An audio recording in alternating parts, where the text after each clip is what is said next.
computer. Okay, and we are recording. So thank you once again for coming to my class. The time is, I am broadcasting from the East Coast of the United States, so I have already had dinner. I'm currently caffeinating though, because I know it's getting late for me, but I know it is early for our hosts in Australia. So I'd like to thank the Kingdom of Lokak for being able to have this opportunity for us today. So this class is an introduction to Byzantine iconography. I'm going to go ahead and begin the screen sharing. And so let's see here. Let me get this started. Bang. Start from the beginning. Okay, great. All right, let me just get, if someone could do me a favor and just monitor the chat for me, and then if anyone has a question, I will be more than happy to answer as we go. But just to go ahead and get the ball rolling, a little information about myself. I've been in the SCA now since about 1998. My first event was Gulf Wars 1998, but I didn't really get going until 2002 when I moved to the East Kingdom. I have lived in the East, Caid, and Trimaris so far. Looks like Atlantia is going to be next, but we aren't sure yet. I am a member of the East Kingdom and Trimaris College of Scribes. I started Byzantine iconography in 2013 for the Artifacts of a Life event in the East Kingdom. And obviously, I have a very popular website. Please feel free to visit annasrome.com. So there is a handout. It is available on the website under the proceedings headline, I believe. I do hope that you will have access to it. If not, if someone could link that for me in the chat, that would be superb. But I want to go ahead and blow through this before we get to the techniques, basically, since we are on a bit of a crunch, but not too bad. So basically, you have your icons in early Christian worship. While painted images of deities were exceptionally prevalent in Roman and especially Egyptian faiths, there is documented Christian icon use as early as the 4th century. According to Christian historian Aelius Lampridius, Emperor Alexander Severus was by Roman definition a God-fearer, which meant that he kept pretty much any deity that fell into his lap. He allegedly had what could be referred to as an icon of Jesus Christ in his personal temple. Of course, due to the nature of early Christian writers, this could be false. There was a rumor, of course, that Hadrian kept a statue of Jesus with him and venerated him as an idol, but it turns out it was more than likely a statue of his boyfriend. So we do have some mixed signals that come across during the early Christian writings. And then we do have the allegory of St. Luke the Evangelist, known, of course, as Luke from the canonical Gospels. He is often attributed as the first iconographer. This information did not come around until the 8th century, though. So a period sandwiched by vicious iconoclasm, which I'm going to cover shortly. But some of the earliest icons from this period are known as the Odogetria and Our Lady of Vladimir, and which are both Theotokos style icons, and basically the Virgin holding the Christ child. And Luke the Evangelist is allegedly credited with starting that style. What we do know of, moving to the next section real quick, birth of the formal icon. Traditions surrounding the Orthodox icon as we know it probably came around during the 6th century. A lot has to do with the cult of the Virgin Mary. Major relics of the Virgin Mary were housed in Constantinople at 2 churches, namely Lacernae and Calcopratea. These were sites of major pilgrimages, and devotees to the Virgin grew exponentially during this time. So there's a lot going on here as far as this melding of classical versus Christian imagery. So you have this ancient Greek and ancient Roman tradition of venerating of goddesses. So Mary sort of slid right into the role of like Isis, Hera, Victoria, Athena, of course, being the patron goddess of Isis. So in a way, patron goddess of Athena. I should probably slow down. But Mary was essentially the patron goddess of Constantinople, if you'd like to think of it in that matter. So that's why you have this incredible early record of Theotokos icons, of the Virgin holding the Christ child. And even still, a lot of other early Virgin icons, including Sign Mother of God, which I have a example of forthcoming. The icon corner grew out of this period. It sort of evolved out of the laurarium, or the Roman household shrine. Painted images were far more prevalent in Egypt due to more agreeable conditions to the art form than the Roman clay sculptures. So the practice could be entirely Egyptian in origin and gained popularity within the Coptic church, and then grew more or less from there into the icon corner, which made its way into mainland Constantinople. The practice would have been introduced to Constantinople prior to the Council of Chalcedon in 451, for those that are familiar with the ecumenical councils, because the Coptic church is a monophysite church and would have been declared a heresy at that time. So any veneration of icons, any Coptic traditions that would have made their way to the capital would have been outlawed at that time. Let's see here. It wouldn't have stopped the transference of ideas. Theodora was a monophysite, and her reign, coupled with this massive growth of the Marian cult, probably was the big bang that the practice of icon worship needed in order to really gain traction. It's all entirely conjectural. Most scholars aren't so romantic about it as I am, but more or less think that it's like natural evolution. I tend to see a little bit more, but this is sort of my academic field. If you have the footnotes, I link a variety of academic sources for anyone to go ahead and check out as well. I'm going to check the chat real quick here before we continue. Chats. Oh, I am so sorry. Yeah, I am definitely caffeinated, and I apologize, Paul. I'm trying to do my best here. So an icon corner is, in an Orthodox household, there's usually a corner, usually in the living room or dining room, or even in like an upstairs alcove, where icons are placed as like a position of, it's like a household shrine. And there's usually a lamp as well, and candles, and I don't want to really equate it to a pagan altar, but the modern pagan altars that you see in practices of Wicca actually have a lot coming from the Orthodox icon corner. You do not see this in Catholicism. Catholicism, you'll see the typical like Sacred Heart style Marys. You'll see a lot of crucifixes, but you don't typically see the painted icons that is so formalized in the Orthodox tradition. So I hope that helps a little bit. It's absolutely worth Googling, by the way. They're wonderfully stunning.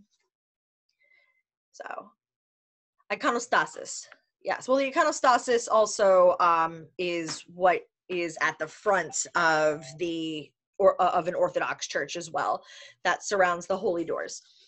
But I'm not going to go too much into that. I'm trying to just give a general background of history before I go into techniques. But okay, so icon corner, I just went ahead and discussed that. Iconoclasm, 7th to 9th centuries, was essentially the death of Byzantine material culture. I personally have a fascination with iconoclasm, so let's just say current events have like really piqued my interest. I've also curated an exhibit on iconoclasm for the Museum of Russian Icons in Clinton, Massachusetts. The first iconoclasm took place between 726 and 787. A law enacted by Emperor Leo III forbid the use of religious images. This is actually forbidden in the Ten Commandments, but it's one of those weird things that the Orthodox and Catholic churches, basically the Chalcedonian churches, have sort of skirted this whole time. But unfortunately, this also really affected manuscripts and other art sources. So anything that could have potentially had a graven image on was destroyed. Second iconoclasm was initiated by Emperor Leo V, known as the Armenian, and that was from 814 to 842. And that may have been a result of severe military losses, to where he was placating God, whereas like God was vengeful for the use of icons, and therefore he created iconoclasm, like an iconoclastic period, in order to placate that. The Latin Church did not follow through with the decrees of iconoclasm. Now, at this point, understand that the sees of Constantinople and the sees of Rome were still kind of together. They didn't have the large east-west schism. That doesn't occur until 1054. So Roman leadership ignored Constantinopolitan leadership in regards to iconoclasm. But yeah, long story short, people don't like having their stuff smashed. And, you know, this stuff, it came back, and it came back with a vengeance in the, like, 10th, 11th, and 12th century. So a lot of the beautiful mosaics that you see now that are extant in Cappadocia and in Istanbul at the Hagia Sophia and everything are a result of this, like, iconographic renaissance, so to speak. So I'm going to go ahead, check the chat again, but I think we're doing pretty good. I give a few little facts here also, you know, talking about historic icons and other religious art remaining from Byzantium today are, of course, mostly from the 10th to the 15th century, the mosaics, and then we have our most major manuscripts as well. The Menologion of Basil II, the Madrid Skylitzes were all created during this period. So if you are a more traditional scribe, those are, you know, those are your huckleberry if you want to do Byzantine scrolls. If you need links for them, feel free to hit me up on my email, and I will gladly share these wonderful resources with you. So what was lost in panels, we also gained in fresco during this period. So it wasn't as portable, but you do start seeing more in situ artwork across the Mediterranean up into the Balkans, and then eventually up into Russia as well. And of course, one of my personal favorites is if you want a fast track into heaven, you always had the option of doing a donor portrait. And a donor portrait is where you pay a handsome sum of money to a church, a monastery, any kind of religious institution where you could hold the hand of your favorite saint. And patronage for fresco was basically a booming business. And what I really love about the donor portraits, though, especially as someone who paints as well as sews, is that while most icons are kind of stuck in the 6th century, especially the Holy Family and angels are almost always wearing clothing from the 6th century, the donor is usually depicted in the clothing contemporary to when the art is painted. So it gives this strangely hilarious contrast of what, you know, you have Mary in her purple 6th century noble robes, and then you'll have like an 11th century Zoste Patricia, Lady of the Robes, High Lady in Waiting, standing next to her, wearing like the big crazy dresses of the 11th century, which is more of my personal style. Of course, as let me see here, screen sharing can be a little weird sometimes. Yes. Spot the donor, absolutely. Where's the rich guy? Who is that random guy? He doesn't look like a saint. That's just the dude that paid for it. It's fine. But yeah, so just to go ahead and close out this little section on history before we get into, you know, the good stuff. Mother Russia, savior of the art. Russian icons started hitting the scene around the 13th century. It was Russia that formed the formal schools of iconography, Vladimir, Novgorod, and Moscow. They were maintained through the imperial period and shut down during the Soviet era, which was, survey says, iconoclastic. The schools have since reemerged, and pre-Soviet Russian icons are now serious collector's pieces, and that's what I got to work with when I was in Massachusetts. Andrei Rublev is probably the most celebrated medieval iconographer. He was born during circa 1360 in Moscow. He was trained by the Byzantine master Theophanes the Greek, and his work was considered the ideal through most of the late Middle Ages regarding iconography. His icon of the Trinity is probably the most celebrated Russian icon of all time.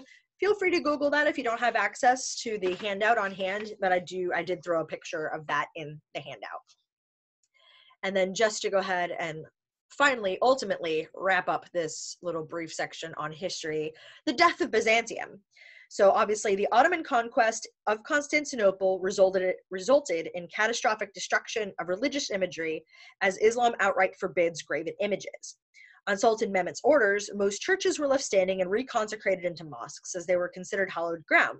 Icons were removed, frescoes and mosaics were covered by Islamic tile work, and most of the images were forgotten until after World War I, when the secular state of modern Turkey allowed for archaeologists to begin uncovering what was once Byzantium. That's kind of a sore spot right now for me, considering Turkey just allowed the Hagia Sophia to be reconsecrated into a mosque. And as someone who studies this from a secular point of view, that is incredibly heartbreaking and dangerous. But I'm going to keep politics out of this for the evening. Many icons and other images were smuggled out of Constantinople on the eve of the collapse and brought to safe locations within monasteries on Mount Athos and Mount Sinai. Cyprus was also able to preserve icons. Many found their way to Italy, where techniques may have helped influence the Renaissance. So, yes, I'm just checking in on chat now. It has actually been reconsecrated as a mosque as of this week, I believe. And yeah, I'm not terribly okay with this. It's a World Heritage Site. It should be a museum for, not just Muslims. It should be Orthodox Christians, people who love architecture. There is Viking graffiti in the Hagia Sophia. So there really is something for everybody in there. And it's not fair that it should be co-opted back into a mosque when the Blue Mosque, which is literally across the street from the Hagia Sophia, is still consecrated as a mosque and also serves as a museum. The move was really rather nationalist in origin, not so much as there's a lot going on there, but I'm gonna hold my breath, take a drink, and we're gonna get into the good stuff now, which are the actual techniques. If you have any questions, feel free at this time. So I'm going to try to, there we go. Okay. So writing process of an Orthodox icon. You'll hear writing an icon versus painting an icon. All honestly, both terms are acceptable. The literal translation means image writing. An icon is a prayer. It's a special experience for the artist to connect to the divine and create the window to heaven. Secularly, the artist may find themselves in a meditative state during the writing process. I find it to be incredibly peaceful, very relaxing. It's a lot cheaper than therapy. Maybe I need to, write an icon this week, and I have stuff on hand. I do apologize, though, as the slideshow continues. I don't have all of my good icons and stuff on hand. I actually like giving them away, and the ones that I do have are actually 150 to 200 miles away in Orlando right now, where they were dropped off for Gulf Wars for the Arts and Science War Point, and then, well, we can sad trombone about that. We all know what went down. So the following method that I'm going to go ahead and describe is based on that of the Protoplasm school. This is a modern school in New York State that claims to follow the most stringent ancient methods. Protoplasm does most of the workshops at Orthodox churches nationwide here in the United States. I was able to observe a workshop when I worked at the Museum of Russian Icons, but not participate. So most of what I learned is on my own and asking the conservator questions. So I'm completely self-taught, and yeah, come on, work with me here. Why are you freezing up? Okay. So you start with your board. Your icon board, they're basically works of art in their own right. They're traditionally made from basswood, but modernly they're made with birch or poplar. The bottommost layer of the treatment is linen, and it's adhered with hide or fish glue. Once that is dried and trimmed, about 10 layers of gesso are applied, each sanded before the next layer is applied. The recessed part on formal boards is referred to as the kovcheg in Russian, or the ark. That's Ark of the Covenant, not Noah's boat. Flat panels are also period and more affordable for the SEA scribe. I do purchase my boards from an iconography supplier called Pandora, based in New York. I think they're actually part of the Protoplasm school. At 11 inches by 14 inches, a handmade flat panel still costs about $55 a piece. With the recess, I can expect to pay double that. So it's not much more economical to try and make your own. I have made a couple, they didn't come out that great. So those are things that I'm still trying to work on, but honestly, buying my own panels saves me days of work to try to manufacture my own. So here's pictures of some panels. So here's one of my handmade panels here while I was working on that icon of St. Nicholas for my husband's silver crescent scroll.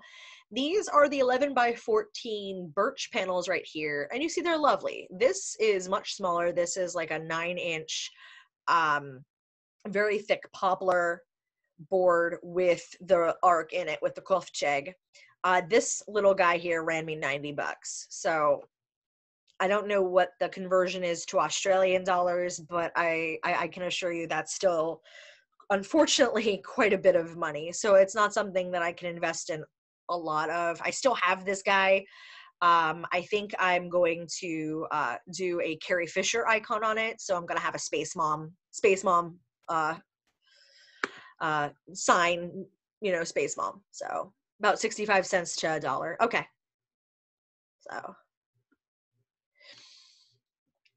So then you pattern your icon. So while I was working with the damaged icons and doing the full inventory at the Museum of Russian Icons, most of them still had black lead pencil beneath the egg tempera or the gilding that had been removed, because if it's not set properly, and of course age and moving and jostling around, smuggling out of Russia, the paint will fall off and chip off.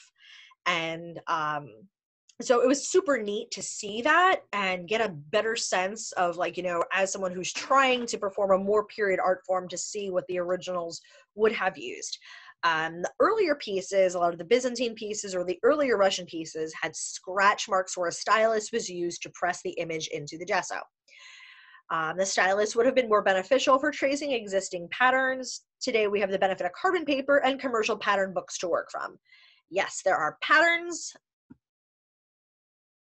And so here's me setting up an icon of St. Martin of Tours with my fancy Staples carbon paper.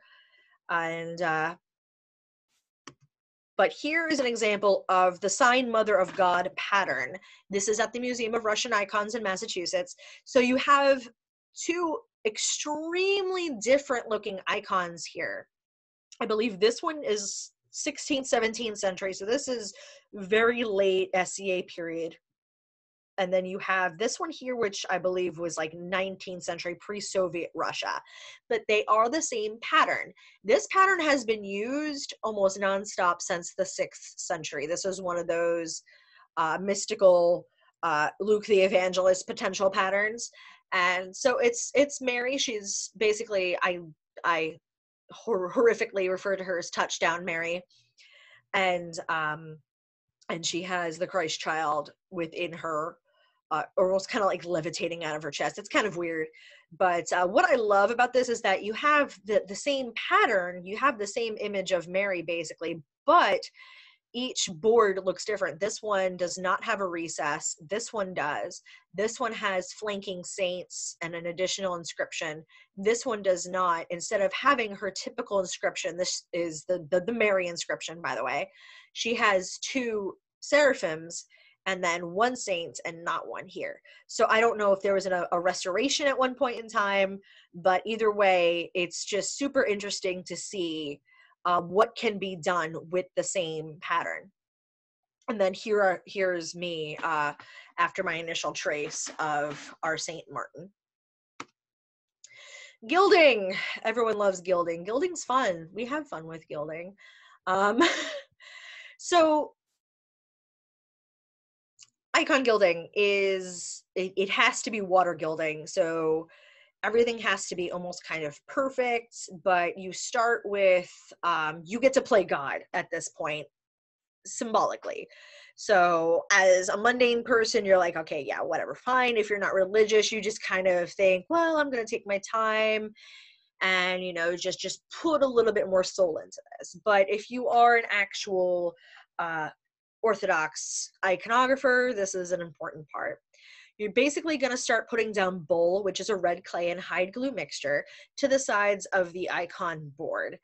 1 or 2 coats is fine, and this is left unsanded as it's imperfect. It shows your own imperfection. I think this might be the origin of the term rough around the edges, to be honest with you. And then bowl is applied to areas that are going to be gilded, and you want like a thick, like puddling of the bowl. I have pictures in the next slide. And then usually another coat on top of that as well. So then you're gonna let that dry completely overnight. And then in the morning, you get up and you burnish it with an agate burnisher to get a nice sheen to remove imperfections and give the smoothest surface possible in preparation for the gilding. We're going here. Okay. Can I ask a question? Absolutely. So you said that you do multiple layers of the bowl. Do you sand in between the layers, or do you only sand after you've done both? I only sand after I've done both. Great, thank you so much. Yeah, because you kind of want that thickness. So if you look at the slide that I have up now and you see where I'm putting down the bowl on the halo on Archangel Michael there, you see how it's kind of puddled? You want that to dry and then put down another layer. You can let it dry. Usually it takes a couple hours, put down another layer and then let it sit overnight. You want that full overnight cure though before you go ahead and burnish or sand it. Burnish it after you sandpaper it? I'm sorry? You burnish the bowl after you sandpaper it to make it smoother? Yes. Yes, so you burnish it. So you'll take like a fine grit sandpaper and just gently go over it. And then you go over it with the agate burnisher after that. And you want to almost have like a shiny finish on it. So this is why letting it dry completely overnight is vital. So when I set up something for gilding, I'll usually start the bowl like early afternoon and then let that dry the first layer and then come back to it, put on the second layer, let it dry completely overnight and then revisit it the next day. You really want it to set up and harden. Otherwise, if you go after it with the sandpaper and the burnisher too quickly, it will lift right up. Of course, humidity plays a huge role in this as well, which I have learned living in 3/4 of the North American continent, and I will get to that shortly. So just a quick review here again is Archangel Michael putting down the puddle of the first layer of clay bowl, and then here is my rough around the edges. That's, I think, just 2 layers of unsanded, unpolished, regular bowl, just kind of going around the entire exterior of the board. I'm going to check the chat real quick. Does bowl only go under the gilded areas? Yes. So the first layer is rough, you let it dry.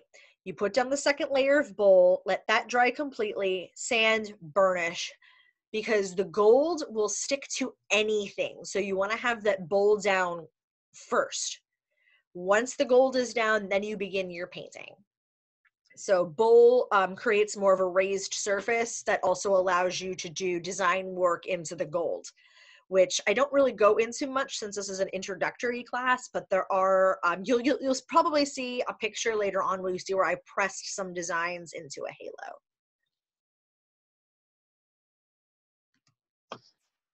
When you use the water gilding, do you add anything to your water, like alcohol? No, let me go ahead and I'm actually just getting to this, so your timing is perfect. Sorry. Yeah, no, you're fine, you're fine. So this is one of those very weird, super period, super religious experiences that not everyone's into, and that's cool. So gold is applied using your breath to create condensation for water gilding. And this is, you're basically emulating God breathing life into Adam. So you're going to lean over the icon. You want to do this probably on a cool morning. Give it a few hot open mouth breaths on the bowl, and then the gold will stick right to it. In a perfect situation, mind you, I'm going to go ahead and show you what happens when you don't have perfect atmospheric conditions and then how to troubleshoot that. I have been told vodka works or distilled water. So in the event that the breath isn't working, you can go ahead and do that as well. You want to avoid using commercial sizes and transfer leaf because it goes against the all-natural approach needed when creating an icon. So you want to avoid anything synthetic, including your pigments, your gold, yada, yada, yada. My first icons were set up using composite fake leaf because I was terrified of screwing up. I had not learned to gild properly yet. And honestly, and I'm sure, you know, being that this is a Scribal class, I'm sure you're sitting there at your desk right now nodding that the real stuff is so much easier than the fake stuff. And there's really no reason to be afraid. Using several leaves of gold is normal. I use double 23 karat double ducat gold to cover the halo typically. It's not uncommon for me to have to use 3 or 4 sheets to get the coverage that I need. And that way you have a nice thick raised gilding that you can let set up. Again, net harden, and then you can go over and burnish it with an agate burnisher or a cotton ball, even if you're a little nervous to hit it with the agate burnisher, and you can usually get a nice finish. Unfortunately, I have learned since moving here that gilding in Trimaris is kind of scary. We have this horrific thing called humidity year-round. Now, I grew up in Florida, so I knew I was going to have to grow gills basically when I moved back. But so I lived in New England, had some issues. New England is still a swamp. It's just further north and it gets cold in the wintertime. When I was gilding in Southern California, I thought it was pure magic because here I am in like the coastal desert of San Diego, and I was watching gold go down with my breath without issue. I was able to do 3 layers of gold without any serious issue. And then I came here and look at this absolute mess. So check in the chat. +1 to gilding issues in Coastal Lands Diora. Oh yes, I'm sure that yeah, I'm sure you guys are just as you experience some wonderful stuff on the Gulf Coast. I'm on the Atlantic coast. I'm in Jacksonville. Yeah, I'm sure there's parts of Australia that are just as vicious. So basically I was freaking out, and I'm like, you know, I had only been living here for a few months, and I'm like, what do I do? So I reach out to some Trimaris scribes, and I'm like having fits. And so I was able to get it pretty well covered. And so what they suggested is that you have to play a little dirty. One trick is putting your paper, in this case the board, in your freezer for a few minutes. Don't bring it back to, you know, your desk or something. You're going to do this in the kitchen because you need that quick temperature differential basically to get the water gilding, the loose gold, to adhere smoothly enough. If that doesn't work, throw a little gum arabic into water, dilute some gum arabic, let that dry a bit to get like a nice sticky adherence sorta, and then put your gold down. And that's what I was able to get it to work. It took both the chilled board and the use of gum arabic to get this to work. And I had a little bit of an issue here. You'll see this pock marks on his halo where it didn't dry completely. And when I pushed the gold down, I had a little bit of like a spurt of like sticky gum arabic. So I have since learned to control that level. So obviously it's one of those things that you're going to have to experiment with in your own climate. And I wish I had better answers, but if I could move back to the desert solely for doing artwork, I swear I absolutely would. But yeah, gilding. Oh, living in Natenveld, which is a desert all the time. Yes. The only times we can get good gilding is during monsoon. Really? Because it's so dry all the time? Yeah, well, you've got like 4% humidity most of the time. So you need to actually have the humidity. So if you really want to up your game, be drinking vodka when you're gilding, and use a toilet paper tube to concentrate where your breath goes to basically rehumidify your bowl. And then we use patent leaf, and you can make patent leaf out of loose leaf really quickly by taking the glassine from your leaf paper, rubbing it on your face, and picking up the gold, and then slamming it down on the page, and then peeling it right off. Yeah, you got to fight dirty sometimes. It actually works better, and then pattern leaf is usually cheaper than loose leaf, so Yeah, it it goes is. from there. Ah, no, that's good. That's a heck of a trick. Yeah, we have to adapt. That's one good thing that, you know, being the experimental archaeologists that we are in the SCA, is that we have to find interesting ways to adapt to our local climate, to where it's either too dry or too wet or something in between. And we're kind of screwed because modern leaf is half as thick as period leaf. Yeah, it is. So if you can, you know, make your own double leaf, it also works well. But yeah, you have to use a lot more than you think you should. And that's a lot of scribes are like, but it's so expensive. It's not in the end, especially if you do it patent style and you can just pull off and it just only pulls off what you use. You can use little tiny pieces everywhere. It works great. Jenny, I just got your question. If you can't use unnatural stuff for an icon, can you really use a mechanical thing to artificially reduce temperature? Wow, that is actually a really good question. I may have to run that by my, you know, more orthodox cohorts and see, you know, what they think about it. But I know that it's not uncommon for all of us to cheat. Of course, the other period method is not using gold at all. There are icons that were never gilded, or they faked it. They faked it with orpiment and mica, which I would, of course, wholly advise against using orpiment. It is an arsenic-based pigment. But yeah, so if push comes to shove, it's one of those things that absolutely can be avoided. So, but I need to get moving because I don't want to run out of time, and I want to make sure you guys have plenty of time for questions. The protoplasm is going to be your first layer of paint.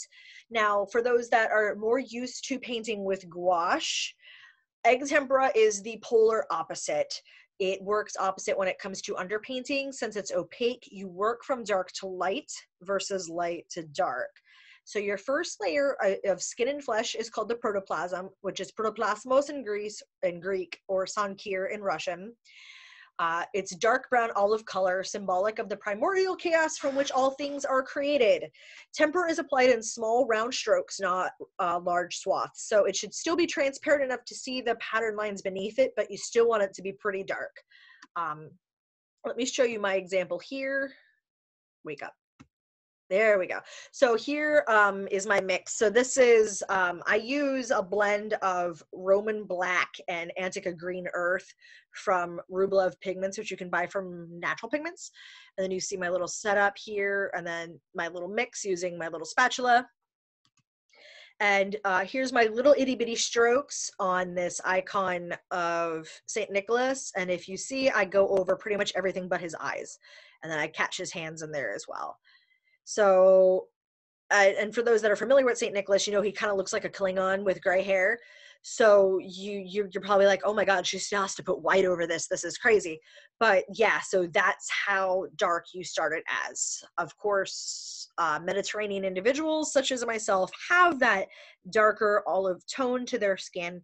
And so it kind of gives that weird greenish look that the icons have, if you want me to be completely blunt about it. Checking chat again. Roman black and Antica green earth. So I'll type that in there for you. Oops.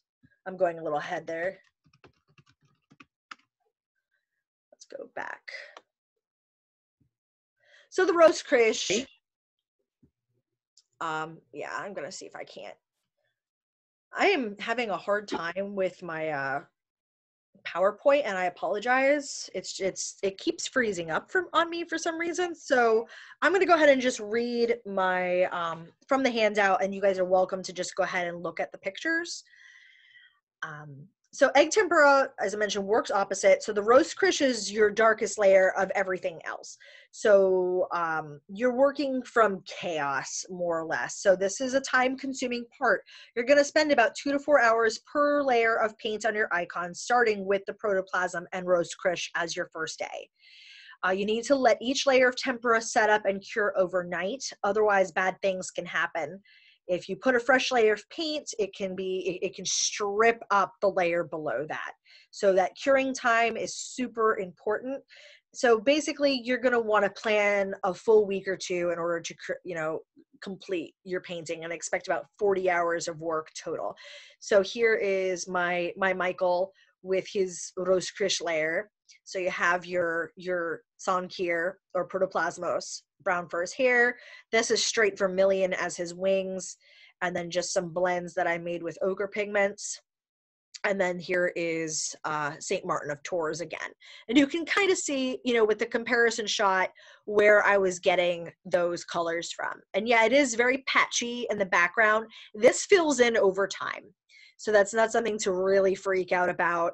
And what it does is that it just gets your base layer down and serves as underpainting to go ahead and just continuously build upon. Come on here, work with me.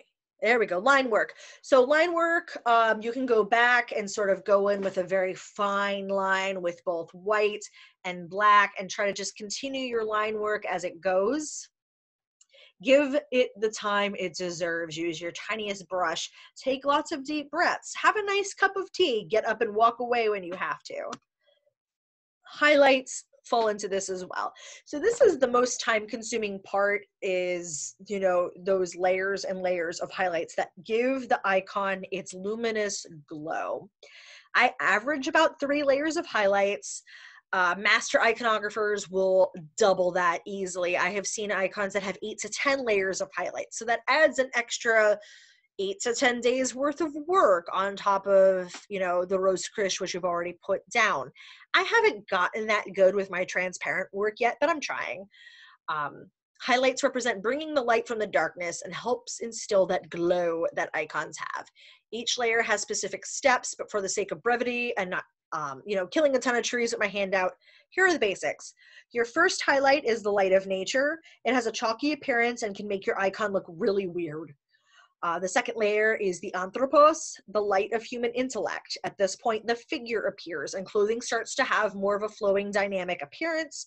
And your third layer is the theocosm, or angelic light, the smaller highlights that really make that glowing effect. This is when you can apply shell gold at the conclusion of this layer to kind of really give that divine light to Jesus, Mary, and the archangels. Not all saints get that. You can if you want, but it's not typical. And so here are my 3 layers. So you see that weird chalky appearance for your first highlight, and then all of a sudden things start to develop. There's a figure in there. He doesn't look totally strange anymore. And then as, you know, as the work progressed, things are actually starting to look more like what you would consider an icon to appear. And then your finishing touches. So the final day or 2 of work on your icon will be putting it all together. You're going to add your border. You're going to work on the eyes. You're going to strengthen the lines. This is also when you add the light-giving lines, which are your tiny white highlights on the face and hands. Those symbolize the energy of God. If this is an icon of Mary, for example, you add her stars on her shoulders and on her forehead, and any other fancy embellishments. You know, you can throw in a little bit more gold as needed. Add shine to jewelry. You're blinging them out. You're Byzantinifying your figures, basically. And then the final thing you do is write your inscription, which is usually an abbreviated form of Greek, even on Russian pieces. So modern icons can have their inscription in any language, and traditionally the inscription is in red or on a, in red on a light or gold background. Calligraphers can have a field day with this stuff because there's a bunch of different hands you can play with, and it's a good source if you're looking at ideas for scrolls to go out in court. So here is my icon. Now this was a commission back to Martin of Tours. Yes. Just want to make you aware that you have a little less than a quarter of an hour left. Thank you very much. And we're getting close to wrapping up anyway, so perfect. So back to Martin here, and you'll notice that his inscription is in Latin. The reason I decided to go with Latin instead of Greek in this case is because this icon is actually Venetian Cretan. So Venice occupied Crete during the 15th and 16th centuries, and so it was this interesting melding of Catholic and Orthodox traditions. So you were having Orthodox icons, but a lot of the inscriptions and a lot of the saints were actually Latin in origin. And Martin of Tours is more strongly venerated in Western Europe than he is in Eastern Europe. So this was one of those little crossover things that I could do. And of course, and the original didn't really have much of an inscription. I think there was one there, but I couldn't make it out. And so I went ahead and did a traditional Latin inscription for him. And those are those lifelines I was telling you right there on his face. And that's what it looks like when it's blown out. I love the way the horse came out on that. All right, it's showing that my internet connection is unstable. Can everyone still hear me? We Yeah, we can, but can you now. froze there for a bit, so we kind of lost a stack of what you were saying. But then you came back. Okay, I apologize. We are having rough weather here in Trimaris. We're having a thunderstorm is rolling through right now. It was pretty vicious for a while, but okay. What would you like me to review again? Is there anything in particular that you? Well, you were missed? talking about the we lost you when you were talking about the mix with Venice and Cyprus. Okay, yeah. So Venice, Crete, and Cyprus. So just a fast review there. It was a melding of Catholic and Orthodox traditions. So you had Orthodox icons showing more common Western saints with Latin inscriptions. So in this case, Martin of Tours, who was more venerated in the West in the form of an Orthodox icon, has a Latin inscription, basically. So, and there he is. And then you can see the lifelines there as well, as I was pointing out. And I have a couple more good examples here. I just want to get moving real quick. This is a, it's post-period, but anyway, this was given out as a scroll for a silver rapier in the East Kingdom. And this is another Venetian, I think it was Cretan, not Cyprus, icon of Archangel Michael for a fencing award. And you can see those ridiculous finishing touches. This I went in with the shell gold and had a field day. He's an angel. He can really get blinged out quite a bit. And then this is one that I did for Constantia Kelowitna's Herald Extraordinary that went out a few years ago. And he's also, this is Gabriel, of course, the patron saint of heralds, and he is just coated in gold in this case. And then here's my Michael again, and you can see his inscriptions up top. And then this little bit of line work I did around the halo, which you can see a little bit in the original. I'm sorry, I don't have a great picture of the original in here, but there was no gilding that remained on the original. So this was entirely on my own volition, on my own little artistic license, so to speak. So just to keep it moving real quick, oiling. So use an oil varnish to finish up your icon. I don't have good pictures of it because it doesn't take good pictures when it's wet with oil or while you're oiling it. It symbolizes anointing, and long story short, it takes time to dry. So in New England, it took me about 3 weeks for an icon to dry. In Southern California, it took a week. In Florida, I am terrified to try it. And then, of course, if you are, a religious individual, you are more than welcome to take the icon to an Orthodox church, and they can actually bless it during Divine Liturgy. It's performed during the presentation of the Eucharist. You can go on YouTube and watch blessings of icons. It's actually a beautiful ceremony. And I have some material notes here as well on egg tempera and dry pigments and the like. So my egg tempera recipe is super easy. I actually just taught a class on it for Trimaris Royal University, and that should be posted soon. They're working through all of that stuff right now. It's a super period medium. It goes back to ancient Egypt as far as we know. I typically use, you can use 1 egg yolk and a splash of dry white wine. When I plan for an icon, I don't even use that much. I will use 2 eggs, that splash of white wine, and that will last me the full week. I only use dry pigments from natural sources. Your common pigments, of course, are malachite, lapis, vermilion. Those are toxic, so please use caution when you're using them. You don't necessarily have to. You can order from Earth Pigments, for example, where they're all just dyed oxide pigments here in the United States. New World alternatives are just as fine. Most of the mineral composites are the same, and you're not going to break the bank. They can be extremely expensive, so don't rush out and buy something if you're not super familiar with using dry pigments. 8 minutes left. Thank you. Practice mixing your paint before you hit the board. Mix your paint, play with it on a sketchbook. It might be a little grainy. You might have to hit it with a muller.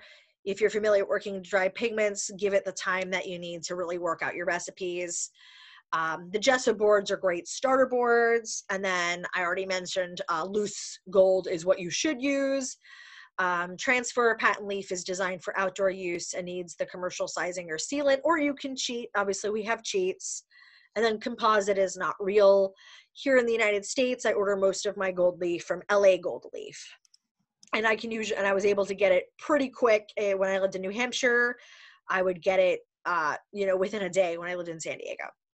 So that's my option there. They also have brushes and burnishers for Americans that are in need of those supplies as well.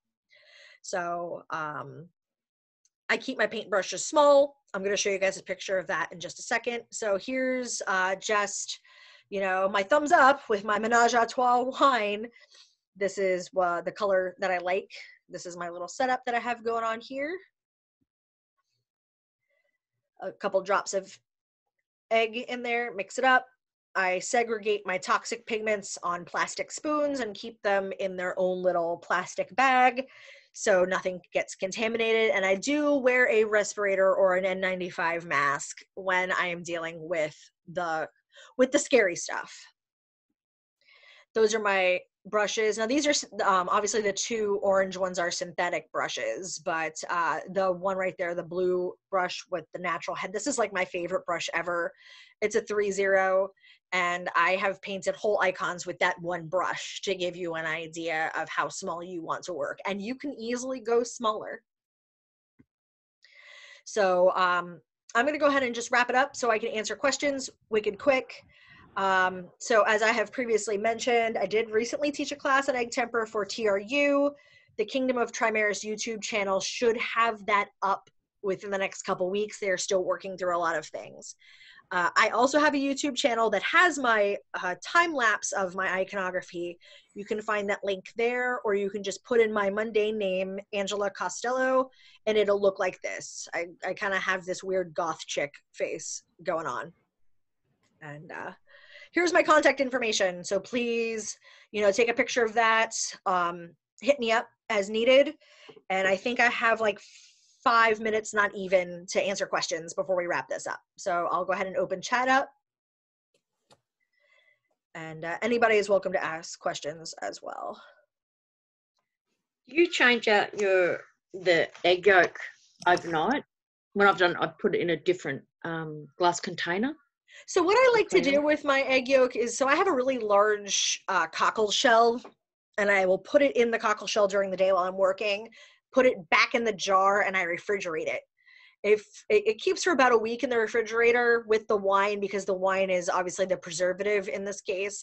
The wine is also an emulsifier, which is something that I need to go ahead and stress. While some people will use tempera without wine or vinegar in it, they'll usually just dilute it with water. When icons will warp over time because the wood will warp, and that wine and vinegar actually allows the paint to warp with the board. If you don't use it, your paint will crack and fall off the board. So.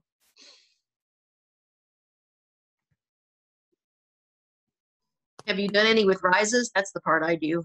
What was that? Have you done any with rises, the cover? That's the part I do. No, not yet. Not yet, but I love the rises. My husband does a little bit of chase and repousse. We had one at the museum that we actually nicknamed Shiny Jesus.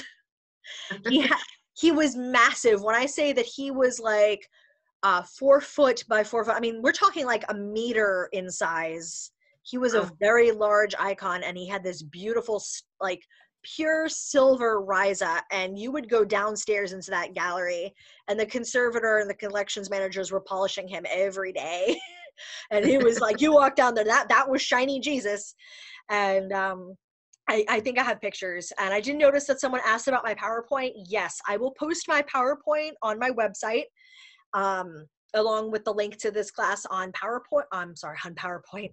I will post this class on YouTube, and then post my PowerPoint and my handout on a post on my website. So there. It is getting late here. It is almost 10 o'clock here on the East Coast of the United States. So I am ready to have my glass of wine and call it a night. So let me go ahead. Thank you very, very much. I think everybody enjoyed it, and it was really, Yes, really thank you. special. Thank you.